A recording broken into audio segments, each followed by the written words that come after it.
Council, we are delighted to be working in partnership with Coalition of Conley's Historical Society to honour the life and works of the late Margaret, who was obviously from the Dungannon town area, and out there have been reading up on and out there, which is brilliant to see that you are honouring her work and her life, not only at home but where she ended up in India. In today's world, travel setting aside problems with ice cloud is relatively easy. One can simply book a flight and take off around the world. In the late 1800s, early 1900s, travel would not have been just that simple. Yet, in this young girl's, when she left Scott Street, travelled to England, trained as a teacher in the area where it would have been a priority to educate women. The young Margaret then travelled to India, and we will again a further insight throughout today's conference and indeed over the weekend as to her life and works, dedicated to the fields of education and at her memory and indeed her work in schools lives to this day. I suppose really we could say Margaret, or Sister Nevedita, I think I've got it right, as she became known, was just a Dungannon girl born and bred with the local determination that within us all, I might say that there's a lot of us with a lot of determination, but back then it was always a thing that was a thing into the Dungannon people, a lot of determination, which was really, really carried on to today and out there. But I am delighted that in India, where she worked so hard, she is not only remembered but honoured. I would also thank the Ulster History Circle, who initially erected a blue plaque in her honour in Scott Street. I am sure you are all overwhelmed with the interest this plaque generated, and greatly so. I trust everyone enjoys today's conference, and I am looking forward to learning more of this remarkable woman who made such an impact on the lives of so many people in India. Thank you very much. I suppose I'll be taking quite a broad reading of Noble's life in India. The history of India-Ireland relations is a history defined and shaped by imperialism. It is a testament to the fact that the 17th, 18th and 19th centuries allows intercultural and intercontinental contact like never before in human history.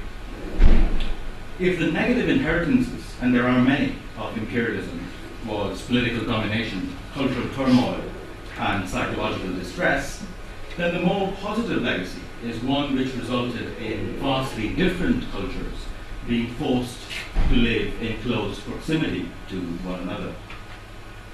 The age of imperialism marks the beginning of modern day globalization.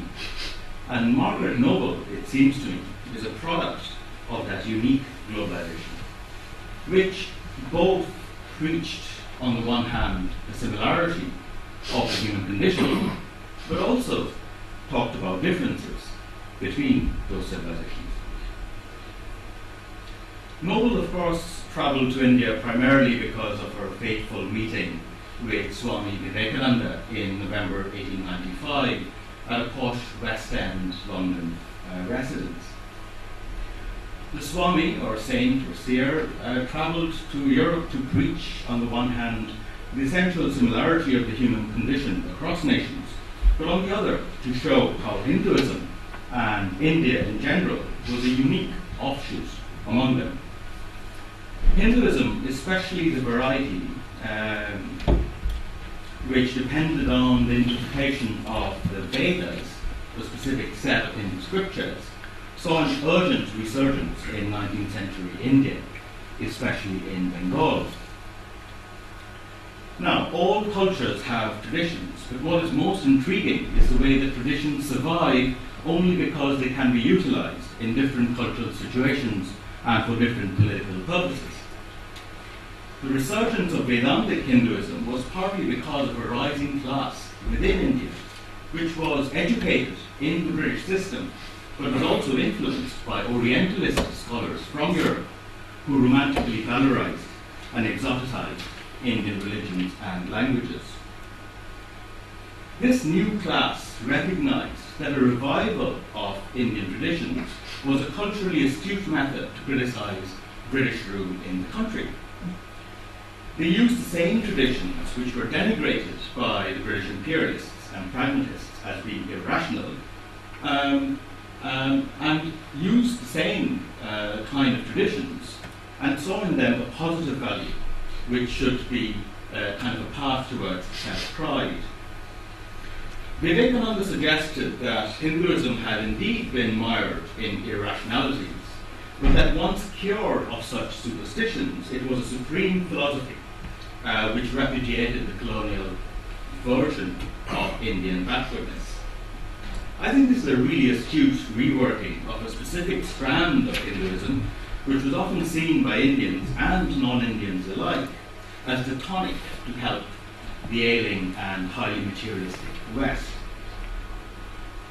The most interesting aspect of Noble's life and performance in India is its constantly transformative and changing quality.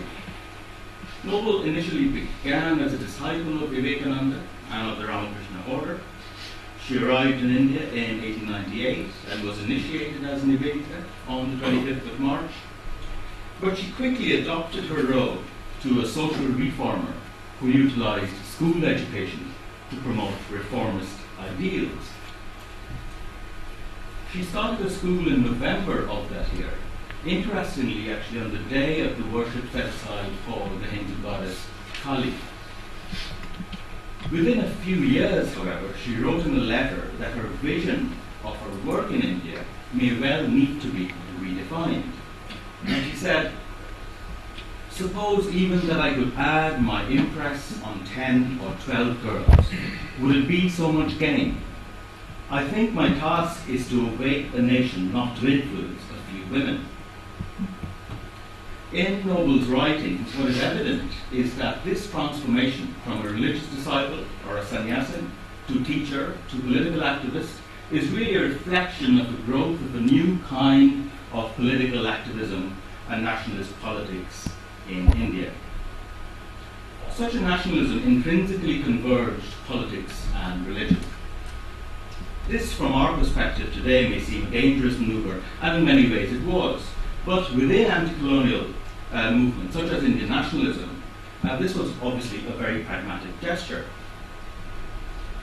Vedic asceticism was transformed from being a personal experience of religion and God into a public expression of ideology and nation. This was a cornerstone, at least among Hindu intellectuals, of national self-belief and national pride.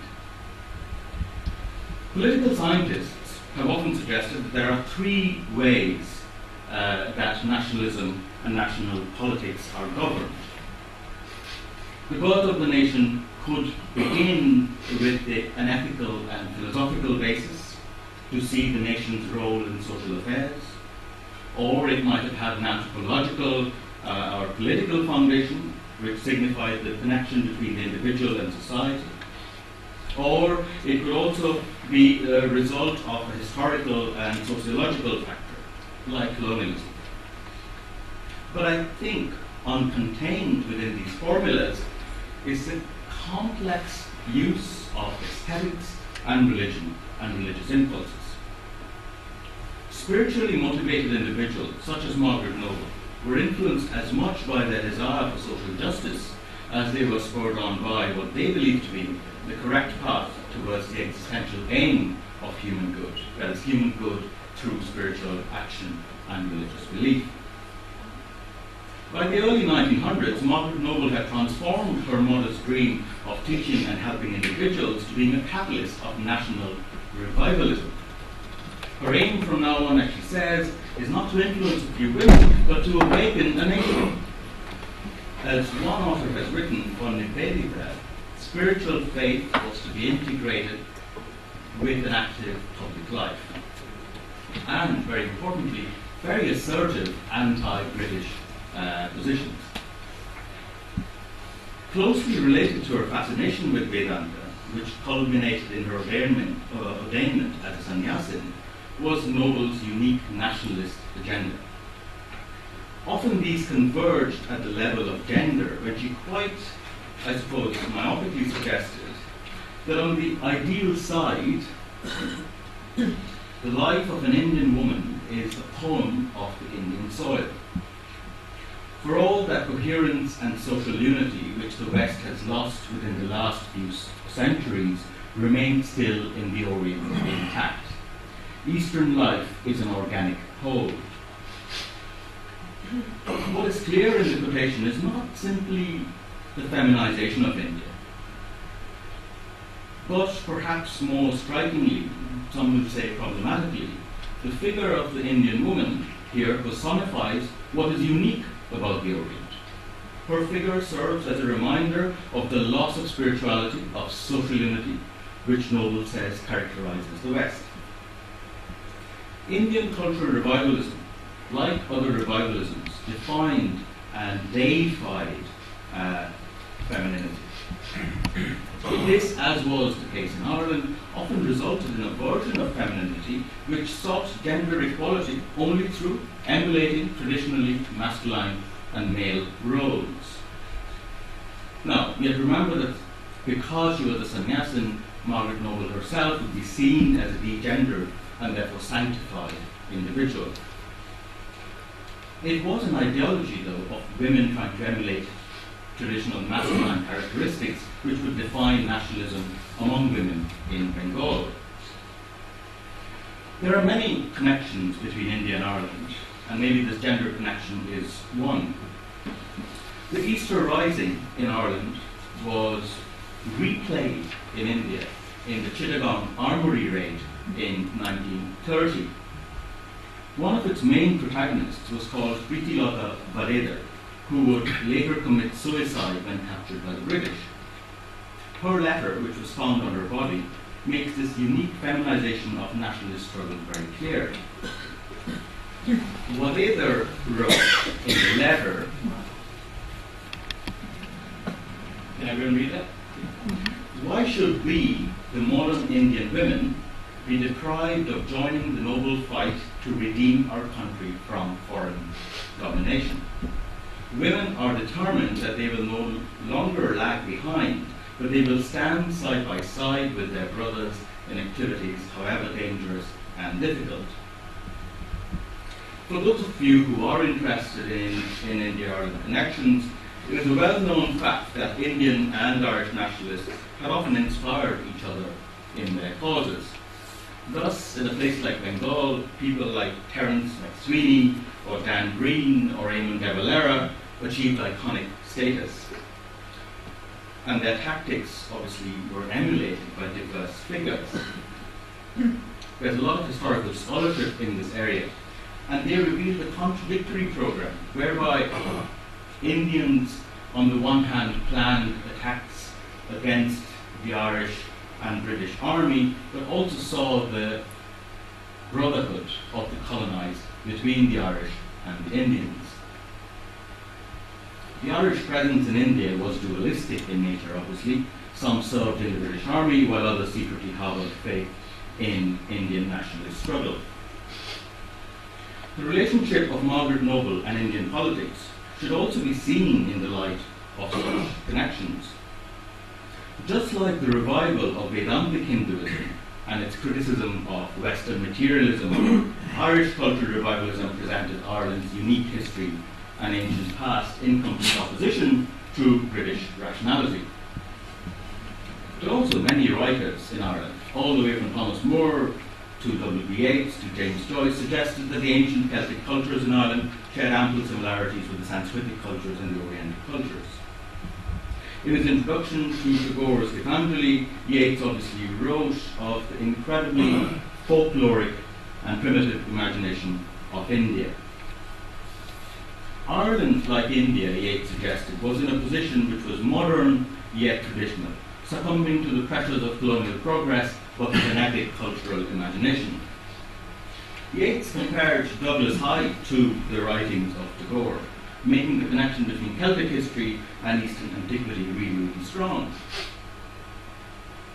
Joyce did the same in his essays, but in Ulysses, as Leopold Bloom travels down Westland Road Station, he allows his character to question such transcendental images of the Orient.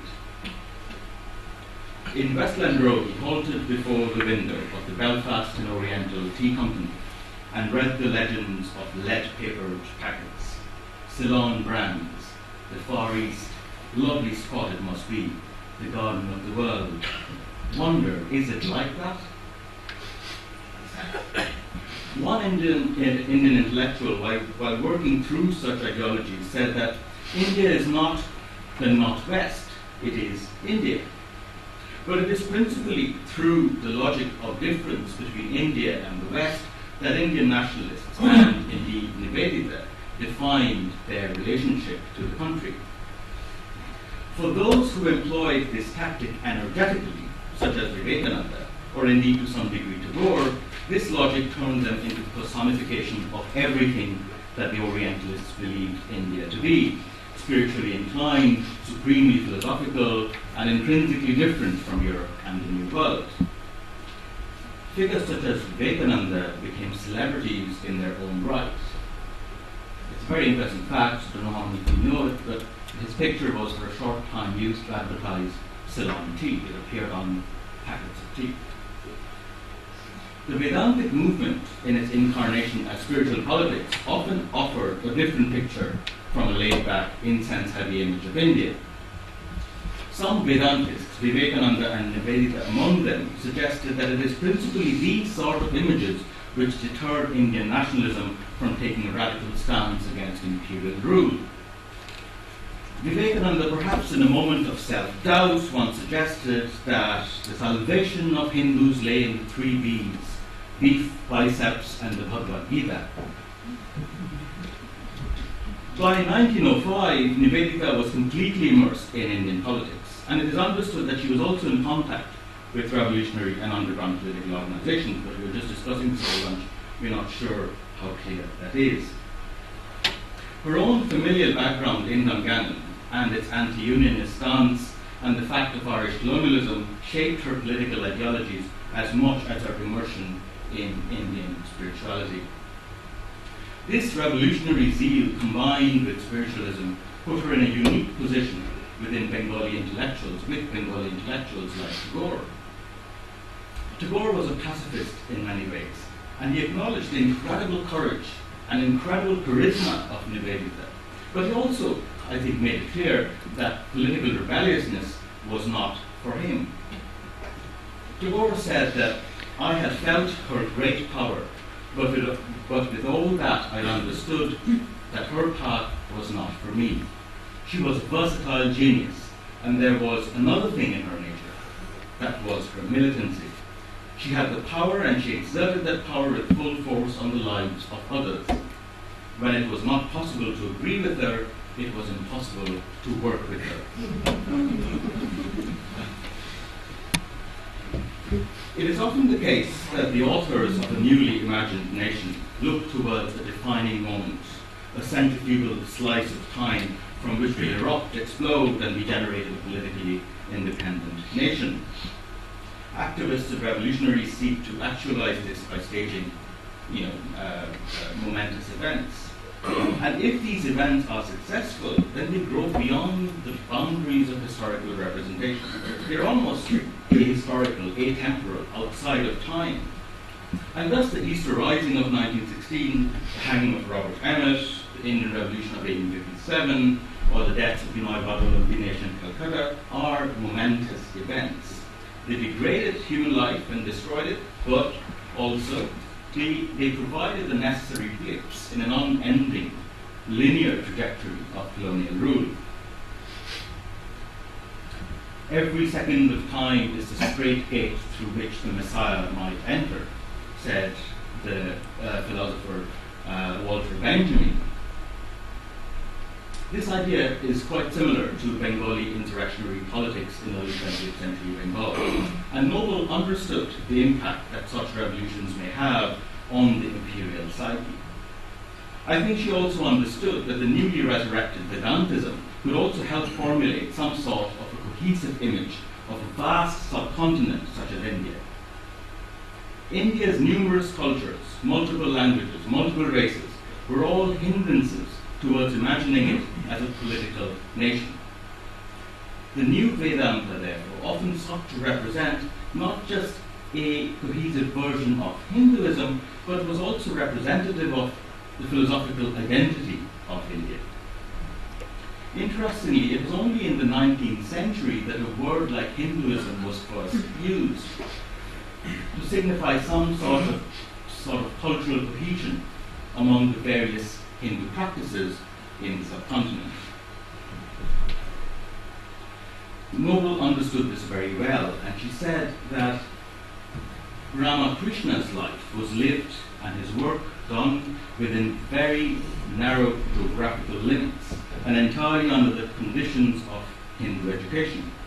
Vivekananda covered a great part of the world. His insights, therefore, were not often exercised upon simple questions as those of domestic life and truth. What this means is that Vivekananda's spirituality was not simply to reshape the individual consciousness at home, but rather to form mass consciousness about a nation around the world. It is something Noble admired greatly in Vivekananda, a spirituality not entirely obfuscating materialistic causes. I want to raise some questions about Margaret Noble, which draw from my own experience of living in India. And I want to see, and I think that this to see if there are similarities between the journey that she made and the journey that I made. And this is not to say that I will come to a conclusion about her.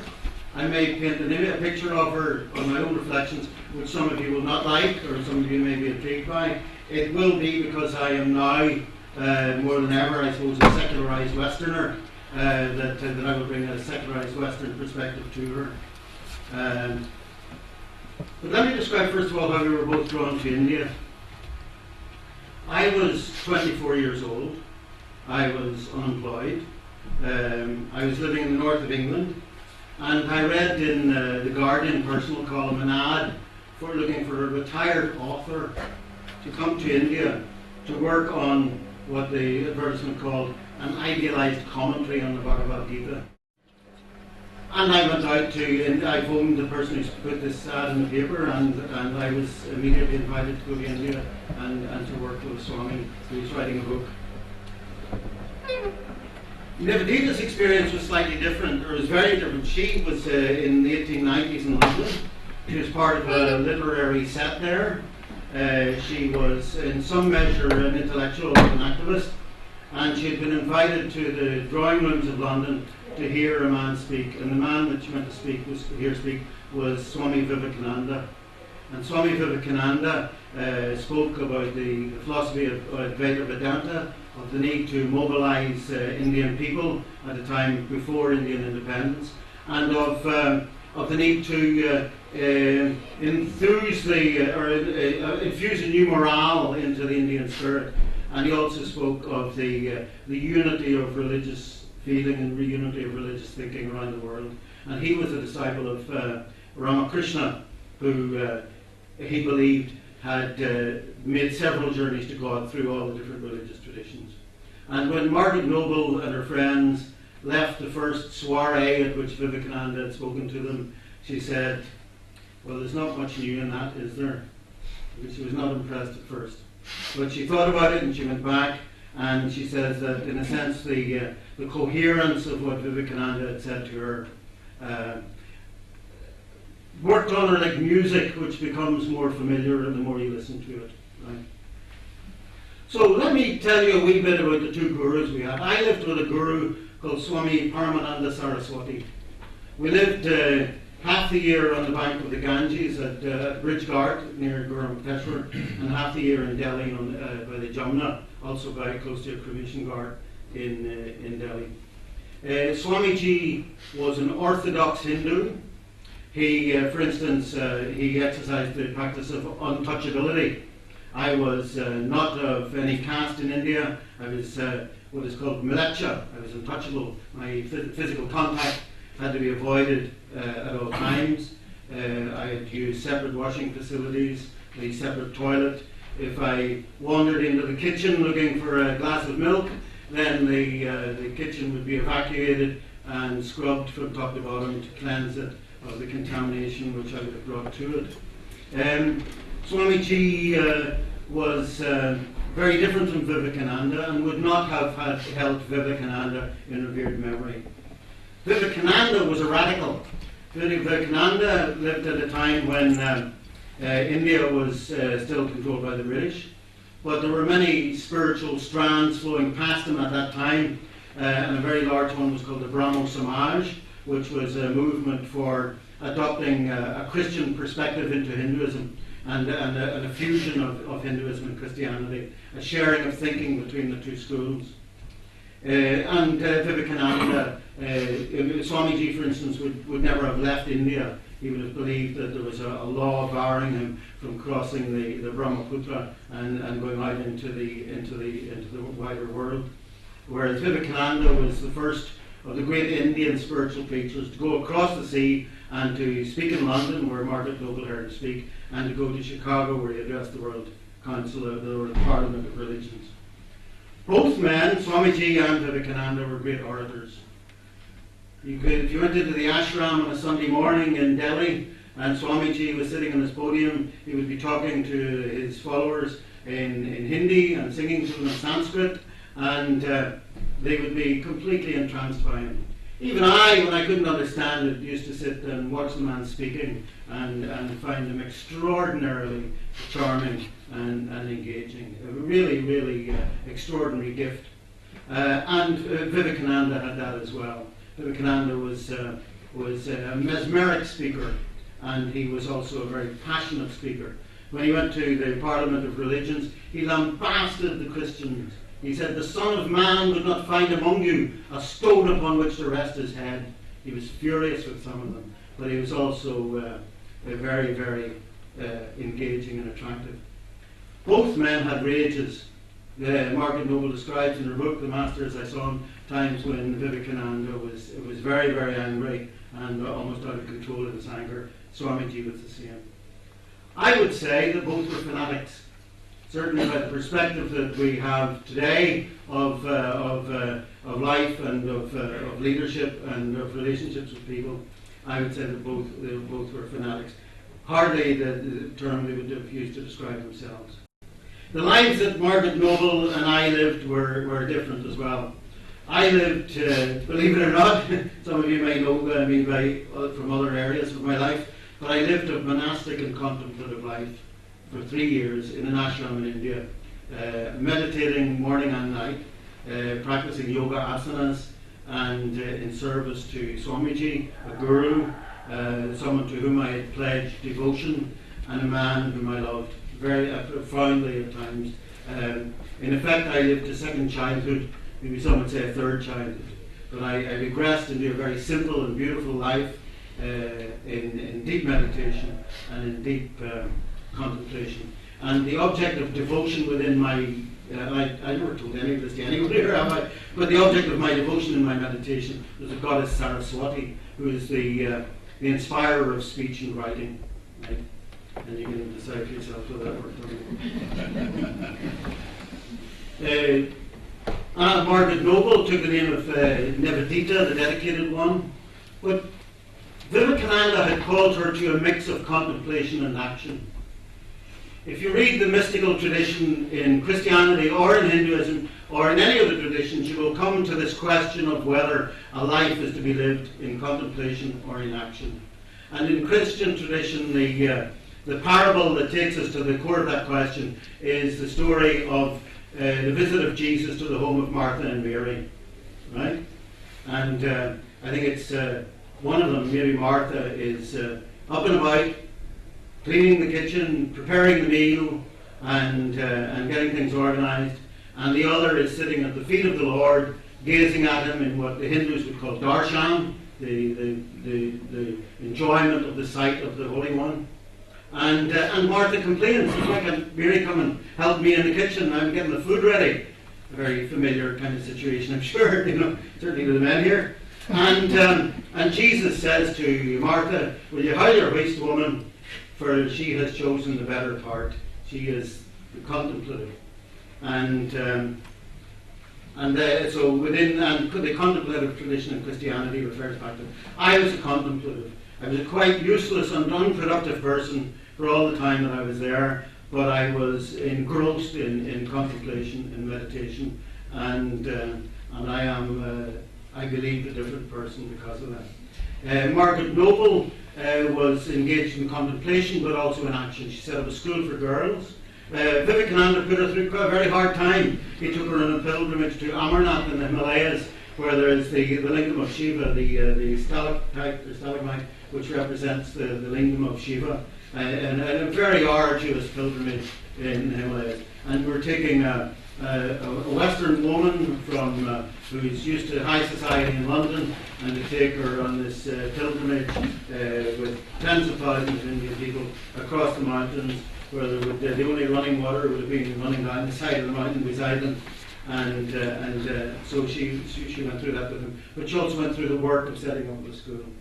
I would say that something that I empathise with in reading Margaret Noble's life is that we're both profoundly impressed by our experiences. We both loved our gurus, and we entered periods in which we would have said we had no doubt about the spiritual nature of our journeys. Right? But the context in which we were there was different. I was in India post-independence. It was the 1970s, so it was a good 30 years after the independence of India. Well, it was just under 30 when I went there. I was there at a time of emergency. I was Indira Gandhi had taken dictatorial powers at the time, and it was a climate in which people were afraid to speak about politics. But it was a time in which India was reflecting on its own pride and destiny and its identity. There used to be banners on the streets saying, India is Indira, Indira is India, you know, so in a sense this question of identifying the nation as the mother was being appropriated by the political tradition of the time, or the politics of Indira Gandhi. Margaret Noble was there pre-Indian independence. And Vivekananda acted on her as a motivator for change within India. She was to be an agent of the transformation of India. She was there to uplift Indian women, to teach them, to give them a sense of pride in their religion and in their nation. And she spoke in the language of nationhood and identity, and even blood sacrifice, which resonated with the times, resonated with Patrick Pearse, resonated with Rupert Brooke, resonated with a romanticism about life and sacrifice and death and war, which were common currency here as well before the Great War, and which were thought of differently after the Great War. I was there after the Great War, and therefore more sceptical of the idea that war is noble and cleansing, or that national identity is a pure and holy thing. For Vivekananda, just bringing a white woman to Calcutta and declaring her as a Hindu was a revolutionary act. I, as the white man in the ashram, was very different. In some ways, I was there I was shown about by Swamiji, almost as an endorsement of the superiority of the traditional Hinduism. So Swamiji was a revivalist of tradition. Vivekananda was a revolutionary against tradition. And the experiences we had, well, I rebelled and I left, because that's what I do everywhere, I suppose. But I mean, the Swamiji that I was with was the guru brother of Maharishi Mahesh Yogi, as he calls himself, who was the guru to the Beatles. And John Lennon, when he left Maharishi Mahesh Yogi, said, "No ethnic bastards getting any golden apples out of me."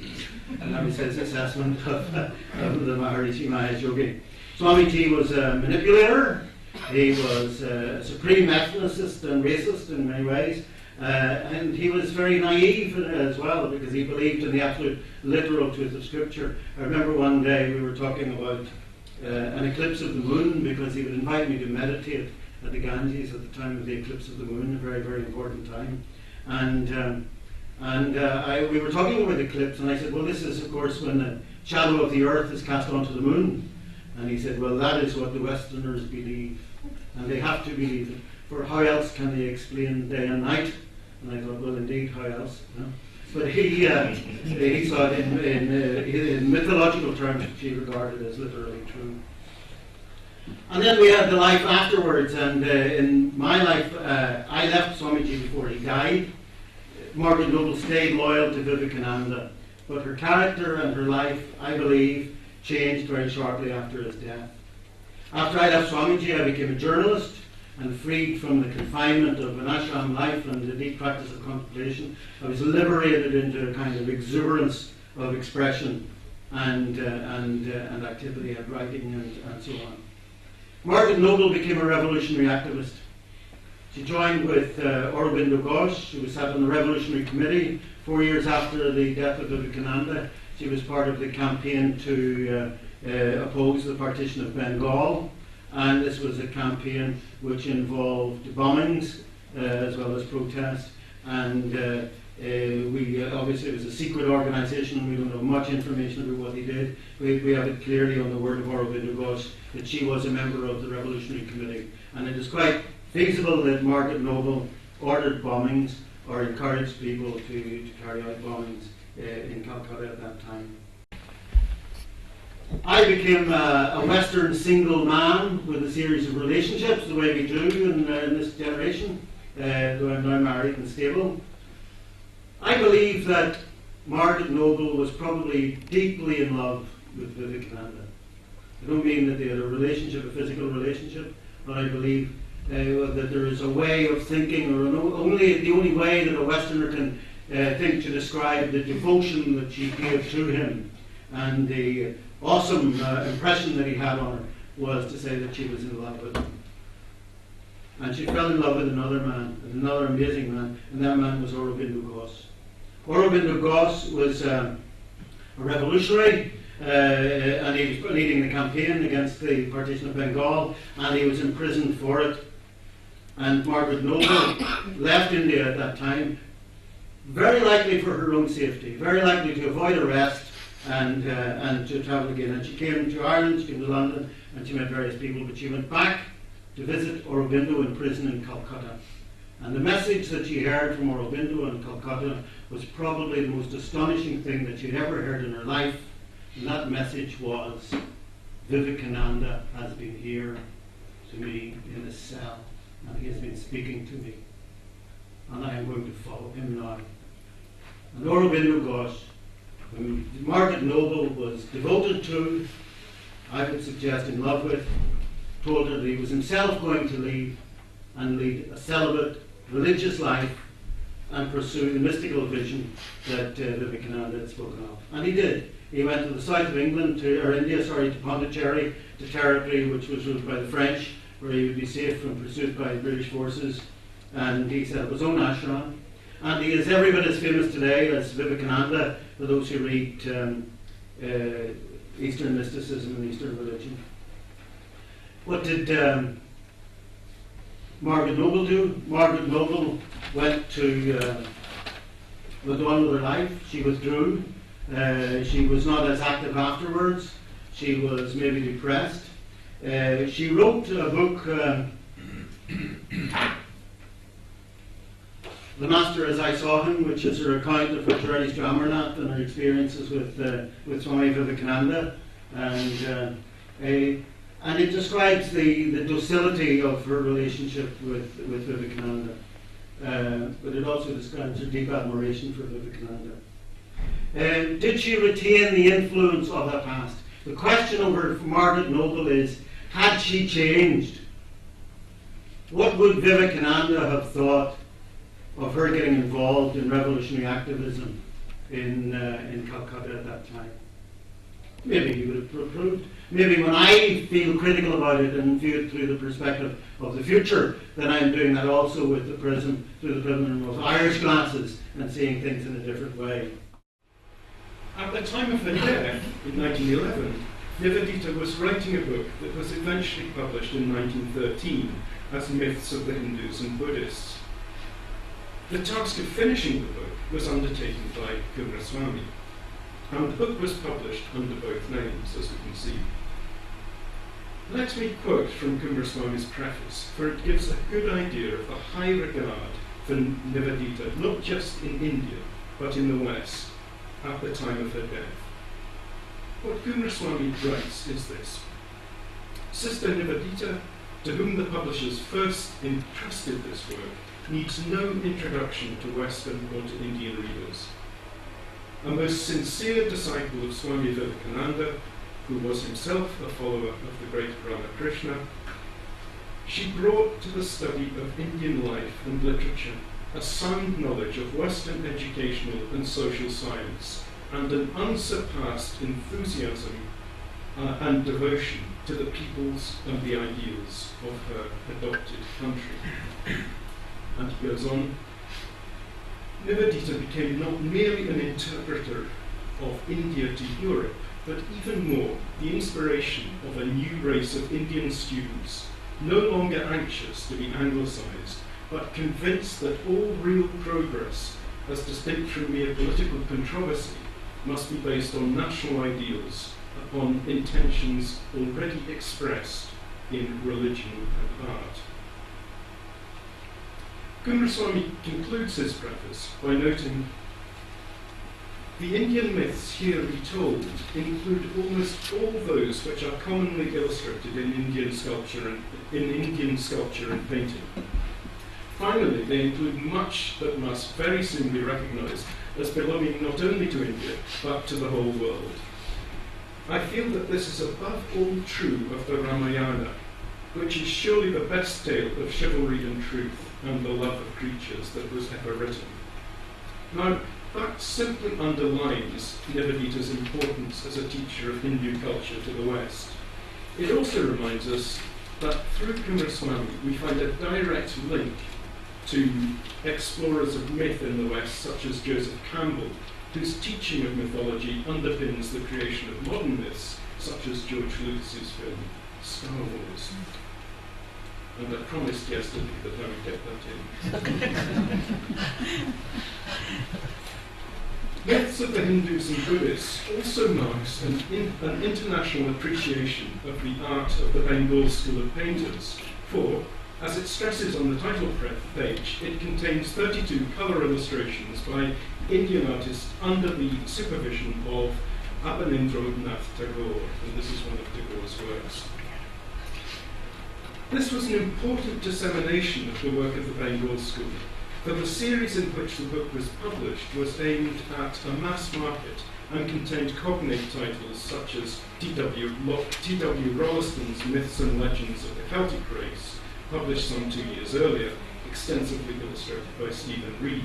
And when I was coming across on the ferry from Ken Ryan, I noticed that there were in fact a couple of the illustrations that Stephen Reed made for that very book used on the wall of one of the cafeterias of the ferry. So they're still current, these images. Western awareness of the Bengal School of Painters was given further impetus by the publication by Macmillan in 1918 of the illustrated edition of Rabindranath Tagore's Gitanjali and Fruit Gallery. And that, of course, contained W.B. Yeats's introduction of 1912, which makes specific mention of Bengal School painters.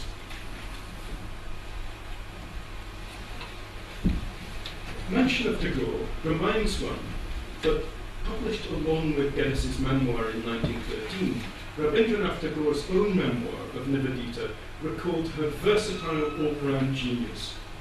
He characterized her as a mother of the people, noting her uniqueness in this respect. Now, that phrase brings to mind one of the seminal images of the revival in Bengali painting that Nevedita helped to drive forward, namely Bharat Mata, or Mother India, painted in 1905 by Rabindranath's nephew Abanindranath Tagore, who, as I have mentioned, was later to direct the illustrations of myths of the Hindus and Buddhists and to contribute them himself. This was a crucial image in the regeneration of Indian art.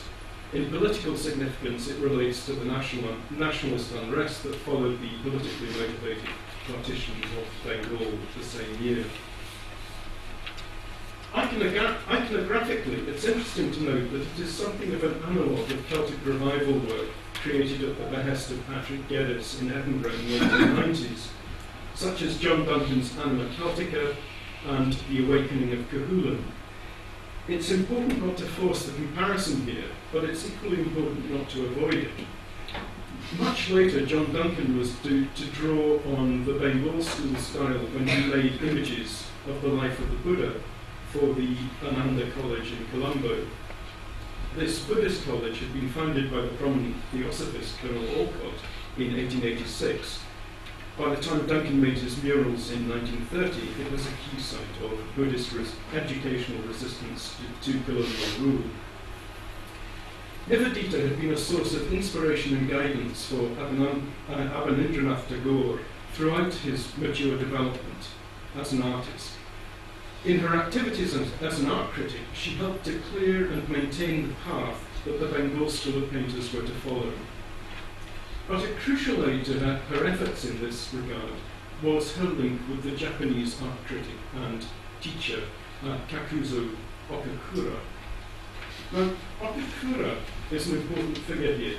He's best known for his classic exposition of Zen thinking, The Book of Tea, which is still in print today, a century after its first publication. He was introduced to the Tagore family by Nevedita and in due course completed his seminal book, Ideals of the East, with special reference to the art of Japan, while staying as a guest of Abanindranath's brother, Surendranath Tagore. As Tapati Gur Takurta has noted, Nevedita acted as the main mediator and promoter of Okakura's Pan-Asian aesthetic, trying to harness it to the cause of nationalism and an artistic revival in India. Furthermore, this Pan-Asian culture was held to have had ancient Indian Buddhist and pre-Buddhist thought as its point of origin. Thus, Indian culture, undermined by British rule, began to rediscover itself at the centre of a Pan-Asian stage.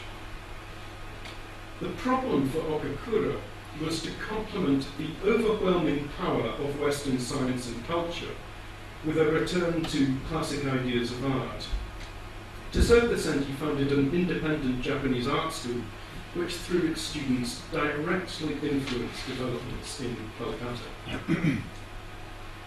The promotion of this Pan-Asian aesthetic by both Nevedita and Okakura was balanced by a keen desire on the part of both to communicate Asian culture to the West. In this sense, Nevedita and Coomaraswamy's myths of the Hindus and Buddhists and Okakura's Book of Tea can be seen as cognate works of similar purpose and effect.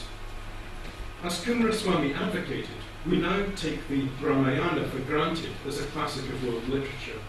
We also take for granted the Zen Buddhism that Okakura began to give us access to. Both are keys to the understanding of the possibilities of the human spirit. But for Geddes, as for Coomaraswamy, for Okakura and for Nevedita, for Tagore, such cross-cultural understanding must always be educated through must always be advocated through education. For example, in his essay Education in Ceylon, Coomaraswamy writes that he would like to see Ceylonese students gaining experience of a variety of European countries and studying Indian history and culture, but, and I quote, above all, I should like them to come under the personal influence of men like Professor Geddes and women like Sister Nevedita. I've just been fascinated by what the other speakers have said because they're coming from a very Western angle on Nevedita. Of course, you're a mix of Indian and Western. But my own relationship with the Nevedita, Margaret Noble, she has been a role model for me for decades because I share a whole lot of cultural affinities with her.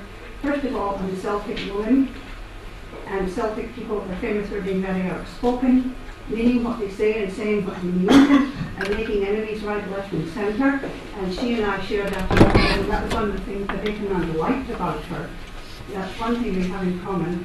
And secondly, of course, she was utterly dedicated, not just to Vivekananda as a person, but to the worldview that he represented, which was a perfect blending of East and West, the best of the Indian tradition, the best of the Western tradition, integrate them and create a whole new world culture, which she was, as Professor McDonald made clear to us, she was a powerful person bringing out this idea of world culture, bringing everybody together. And my work too has been a study of Vivekananda.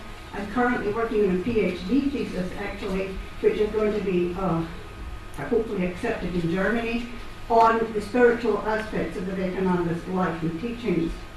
And thirdly, Nevedita was a nun in the Ramakrishna order, and I was a nun, still am actually a nun of the Ramakrishna order of nearly 40 years standing. So that's another thing I have in common with her in a big way. And the other thing is that she left her native country, Ireland, and of course England also was a big influence on her, as did I. And she lived the rest of her life in a foreign country, which I have also. In her case, it was India. In my case, it was the United States of America. But because I was a formal member of the Ramakrishna order, I was living with Indians, with Indian philosophy, Indian presuppositions, everything Indian. And in so doing, I had a lot of conflict because cultures are very different. And as an outspoken, fiery self, just like Nevedita, I had my lumps both with the politically correct Americans and with the more orthodox Hindus. So my take on Nevedita is how did she, and I think it was you, one of you, did Nevedita remain true to herself? I think it was you, Malachi, that raised that point. Not true to herself, the question was remain true to Vivekananda. She remained true to both Vivekananda and herself. Because one of the features of Vivekananda is that he believed that every single person, the individual matters, which is not a traditional Indian way of thinking, and he gave her his blessings to follow her own inner vision. And she did. But she managed to do it by being true to Indian culture, true to Vivekananda, and true to her own self. And that is not an easy thing to do. Anyone who's tried to live and work in a completely foreign culture permanently, you know how difficult it is to adjust. You have to adjust to that culture. But the trick is to do it without losing your own self-respect and identity. And that's what I'm going to talk about tomorrow, is how Nevedita did that. And I want to take just a minute to push my own book. Came out last year. This book describes my own struggles in this department. It's A Spiral Life under my Western name, James C. McPhail. It's available on Amazon. I have flyers if anybody wants flyers. This describes how I grew up in the Celtic twilight with my Gaelic-speaking granny from Lewis.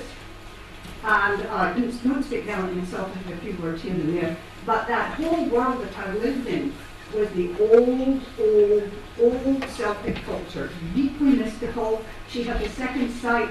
She was communing with everything under the sun. We had angels flying through the house. It was totally Celtic twilight.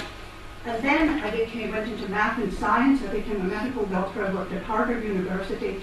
And the shock of Western, of American materialism, secularism, the whole bit nearly killed me. That was a huge struggle. It's all in this book. Then I met these Indian swamis who were part of Vivekananda's order. They taught me about Vivekananda. I suddenly saw you can combine the best of the West and the best of the East, and that's what my life is about now. And then when I went to the convent, of course, it was strict Hinduism. They didn't practice untouchability, but it was very rigid stuff, and that will be my second book. And in this book, actually, I have a page on Nevedita, this nice picture of Nevedita. She's a spit living image of my Aunt Mary, as it happens. Because, of course, we're Celtic people from the Isle of Lewis. Anyhow, what I talk about here is Nevedita's tremendous struggle with Vivekananda. She and he had a ding-dong battle. That relationship with the guru that Malachi was talking about, I went through it with my own guru. It's in here, and you know something, we both enjoyed it to the max. There's something about the guru-disciple relationship, it's a big battle, but if you have an insightful guru like Vivekananda who believed the Western ideal, every single person is their own thing, is a manifestation of spirit, and should be encouraged, and that's what he did with Nevedita. He encouraged her to go forward. and my guru was like that too, but still it was a big battle. So that's where I'm coming from. I'm going to talk about that tomorrow, and if you're interested, I think if you flowers in this book, you can get it on Amazon.com. Thank you. It's wonderful actually to be here, and I do congratulate Dean McGuinness and other people who have been responsible for organising this, because I think it's a long awaited and a very belated tribute to Margaret Noble Nevedita in her own place. I came across, there's one of these things you do, sort of contacts with anyone, the side of things. I heard of Nevedita first, all places in Iowa. A friend of mine, an Irish writer, Brad McCann, was in the writer's workshop in Iowa with Paul English in the 60s, and I went to visit him. And there was an Indian poet there, Jacob Padda, and he just astounded that we didn't know who Nevedita was, or Margaret Noble. And he told us about this woman. We found out, actually, yes, she was from Dungannon. So we would often search for her anyway in Dungannon, and I found she wrote it. I thought that out of the script in India at the time. It's a little more written out of the script in Dungannon. When we came to Dungannon, we went into a yard with a fine down the middle of the street. I didn't know what was going on. Anyway, we talked to him, and he said, well, the best man to go to a man called Hutchison, who he was headmaster of the school. He had written a book called Turtle Precinct. A very, very nice man, but he had never heard of Nevedita or Margaret Noble, and he sent us off then to Dixon, I think what it was now. To come in, that kind of house. Not a very nice man, with a sort of parliamentary position behind him and that, but he hadn't heard of it on the either. So he just kept digging away from that. Eventually we were able to turn up her birth certificate. And over the years I acquired books and Indian friends, different kinds, helped me out. And I find that you were speaking to Indians of a certain age. Her name was Magic actually, you know, and I thought it would be proper that she should be recognised in her own place, and I'm more likely in Ireland. I did do the entry on Margaret Noble for the dictionary Irish biography, but I thought, you know, among the great people of Ireland, the women of Ireland particularly, she should be there, and she certainly is an exemplary person in every way, and it just gives me great satisfaction that the things have come to this speech, that in her own place, in her own time in Dungannon, that she is at last recognised and celebrated for what she did for for humanity really, and for human ideals around the world. So thank you for allowing me to be here, and again, congratulations on the people who have done this, and I hope that this word more interest in will find further studies, not only on Margaret Noble as a person, but what she stood for, and the ideas that she stood for. So we need them. Sister Nevedita has given lots and lots to India, and probably you see in our Hindu tradition, we say that you have given us your daughter, who have done tremendous amount of work, and millions of people take inspiration from whatever she has done in India. If you go to India now, you will find various organizations named after Nevedita, Bhagini Nevedita Pratishthan, Sister Nevedita School, primary schools, Vivekananda Kendra, where they inspire people to do social activities, charitable activities. So what I'm saying is that there are hundreds of people who have been inspired by the ideals and the living of Bhagini Nevedita.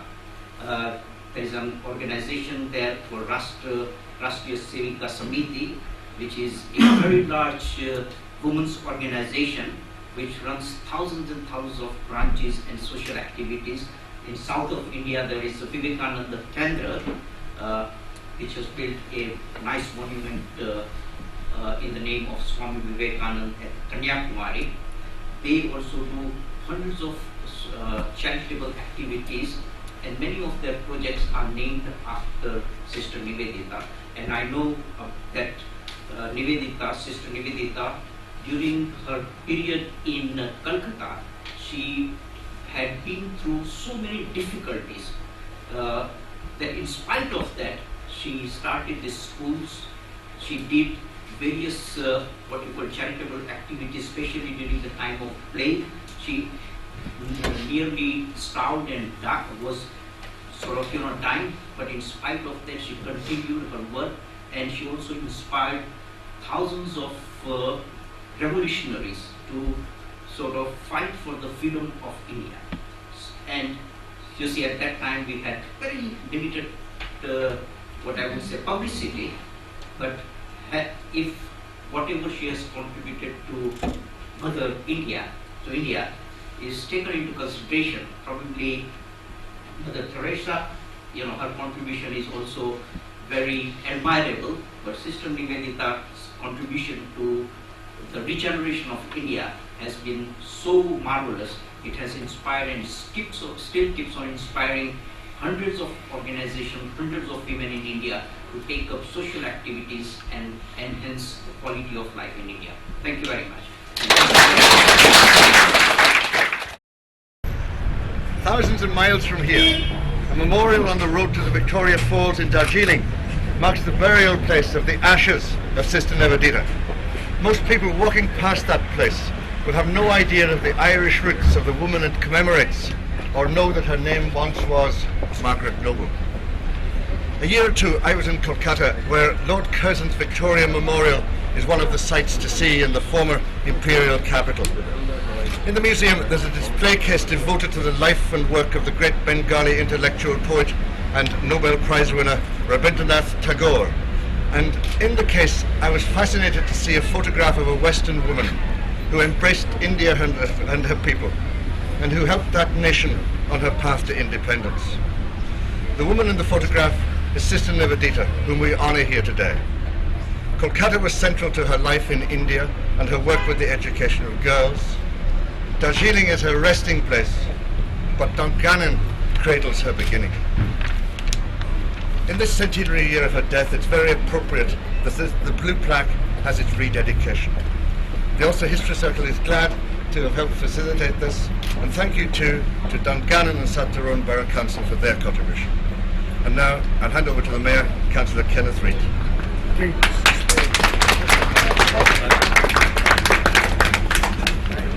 Well, ladies and gentlemen, it gives me great pleasure as Mayor of Dungannon, South Tyrone Borough Council, a pleasure of unveiling this plaque to the rededication to the memory and the life and times and the work of Mary Noble and not there. And just before I do that, for those that wasn't present and not there, once again I would like to put a sincere thank you towards Collision and Clonelise Historic Society, and to Jean McGuinness not there for the hard work in which they done in setting this all up, because if it wasn't for them, although we maybe had involvement financially in that there, Dungannon Council wouldn't have been able to partake of this act today and not there. So without any further ado, I will dedicate this in the memory of Margaret Noble.